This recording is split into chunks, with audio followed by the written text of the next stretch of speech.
Look, if Houston can give up these 4 first-round picks for Jimmy Butler, I'd do that if I'm Houston, but if I wouldn't do it if I'm Minnesota. Oh, come on, Dan. Didn't we go down this rabbit hole once before? With? Like what 4 first-round picks means and how devastating it can be to a franchise? Didn't we do this? It doesn't mean anything. These are picks that are going to be in the mid to late 20s probably, and Houston has a window here of, 3 years to win a title? Oh, hold on. The Nets said the same thing. I did this story for SI years back, and the Nets said the same thing. Those players were over the hill that the Nets got. No, they weren't. No, I mean, look, after the fact. Oh, come on. Hold on. After the fact, we learned that KG had nothing left. Pierce still had something left. At the time, Dan, Darren Williams was in that kind of Chris Paul class. We're still comparing those two, and Joe Johnson was a high-level guy. I remember the cover story I wrote for SI.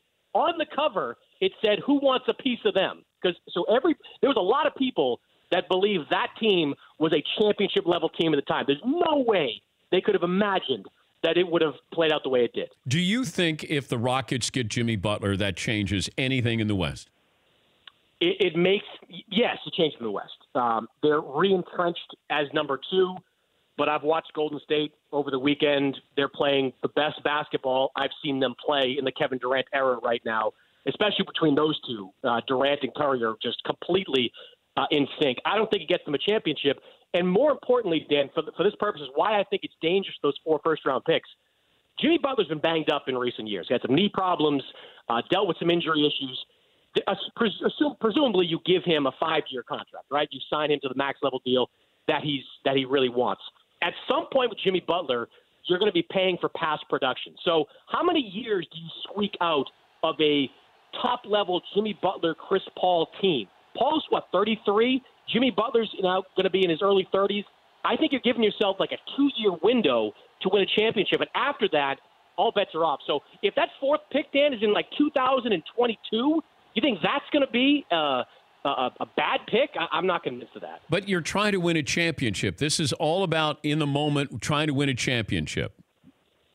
I mean, am I talking to Billy King right now? I mean, this is the same thing the Nets did, and I understand what they were doing. Jimmy Butler is far better than any of those Celtics who were dealt, and you know that, and we know that. 100%, but I think you're diminishing what we thought the Nets were at that time. We thought the Nets were a legitimate title contender with that group. And within 2 years, because of injury, because of inconsistency, those picks became disastrous for them. But I know the Rockets are title contenders. I know that. I didn't know that with the Nets. I know that Jimmy Butler can play at a high level, higher than any of those Celtics could. And if you're the Rockets, what do? Just decide this is our roster, and then that's it? That we're not going to try to win a championship here? Well, I mean, it's hindsight, but I wouldn't have made the moves they did in the offseason. I would have paid Trevor Ariza. I agree. You had a team that was up 3-2 going into the Chris Paul injury.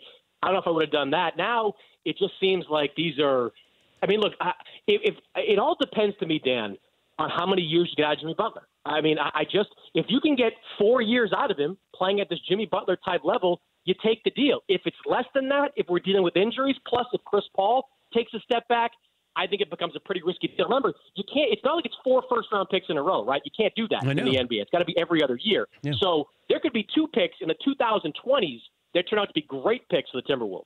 For more Dan Patrick Show, tune to Audience Channel 239 on DirecTV or download the Dan Patrick Show app.